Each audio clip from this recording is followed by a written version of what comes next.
I was sitting with a client a few months ago, small team, big mission, operating in places most of us will never go, like real work, serious work. And I asked him a simple question. I said, what does your organization do that nobody else does? And there was a pause. And then the answer came out almost reluctantly.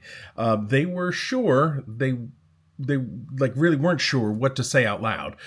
What they described floored me though. They have years of hard-won expertise, systems they built under pressure, knowledge that would make professionals in adjacent fields stop and take notes. But then I looked at their newsletter, donor spotlights, event recaps, a year-end giving reminder that opened with, and I'm paraphrasing here, sorry, it's been a while. And that gap, the distance between what they actually knew and what they were willing to share, well, that's what this episode is about.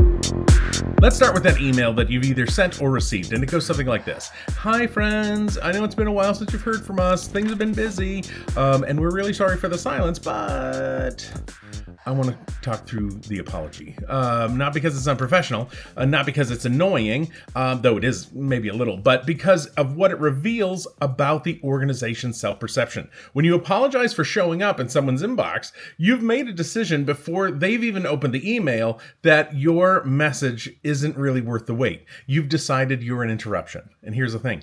Your reader feels this. They may not be able to name it, but they can feel it.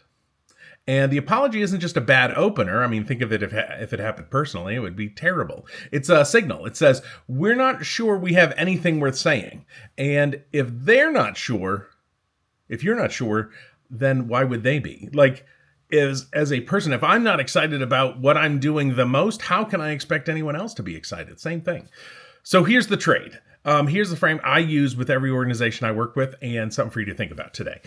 When someone gives you their email address, they're not doing you a favor. They're making a deal. This is a trade. They're talking and they're saying, I trust you enough that I want you into my inbox. In exchange, I expect something worth receiving. And that's a trade. And most nonprofits are losing that trade every single time they send. And it's just terrible. Not because I think that they email too much. They definitely don't. Most nonprofits are like, if we email them once a month, is that okay? Yeah, it's great. Most nonprofit newsletters are so infrequent the reader forgot they signed up. That's really the issue. And a lot of Gmail or a lot of different emails will start saying, oh, this is spam now. Because it's getting filtered completely.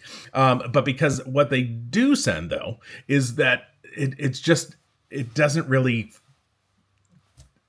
come back with the other side of the trade being something worth saying. So think about what your organization actually knows. This is how we get past it. You know how donors make decisions. You know how programs move people, and you know which ones just look good in grant reports. You know what it takes to really earn trust. The communities you've served, the things you've learned, the hard things, the real things. The Google search will never surface, that kind of thing. That knowledge is the trade, I think. Most organizations are hoarding it and sending updates instead of insights, reporting instead of teaching, and they're asking instead of giving. And then they're wondering why nobody's reading.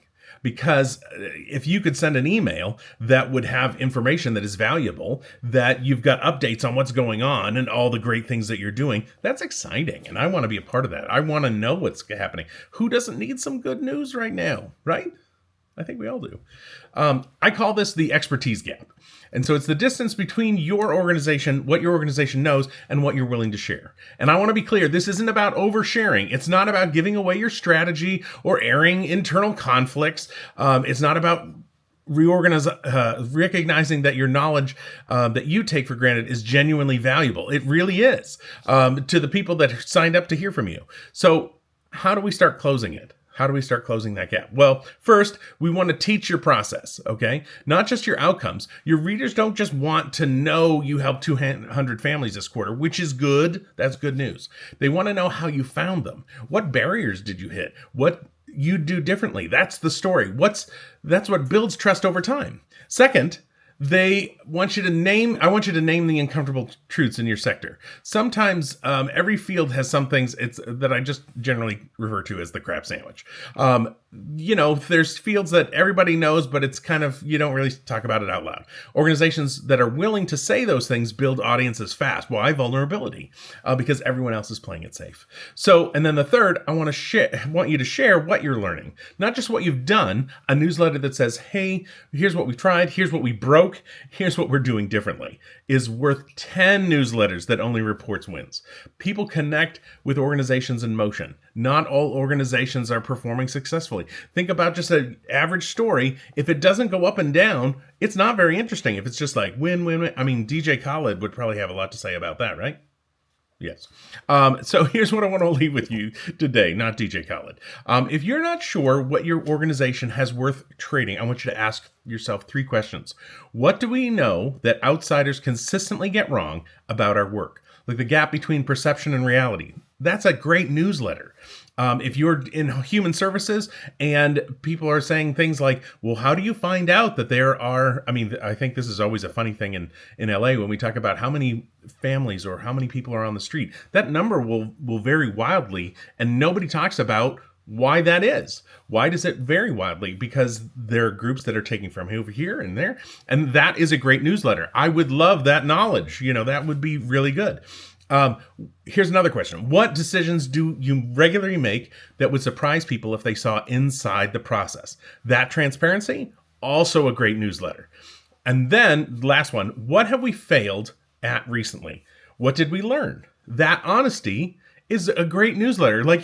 I'm not saying you should tell people as you're failing what's going on, because that's not necessarily the most fun. Although I do think it would be, being that vulnerable is a good thing. But if you can talk about, here's something we just recently it didn't go so well, and we're working back from this. Not that you want to let people know that.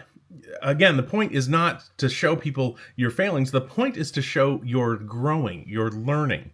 That's the part that I go, oh, they're so human, but they're also taking steps forward. How can an organization grow, like also mentally in their processes, and get more effective unless they fail and figure stuff out? So that's a really great way to do it. So your readers signed up because they believed in this work, in your work.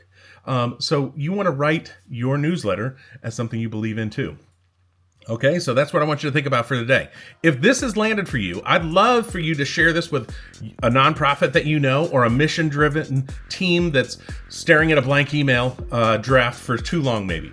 And if you want to go deeper, there's a full blog post. I write about this over at portnoymedia.com, also on my Substack. So I'll link all those in the show notes. And my name's Dan Portnoy. I'll see you next week, rooting for you. Thanks for watching this video. If this has helped you, there's another video for you to check out right over here. And if you like this channel, if you like this kind of thing, please subscribe. I post new conversations and field notes every week on our podcast, the Portnoy Media Lab. Thanks so much. See ya.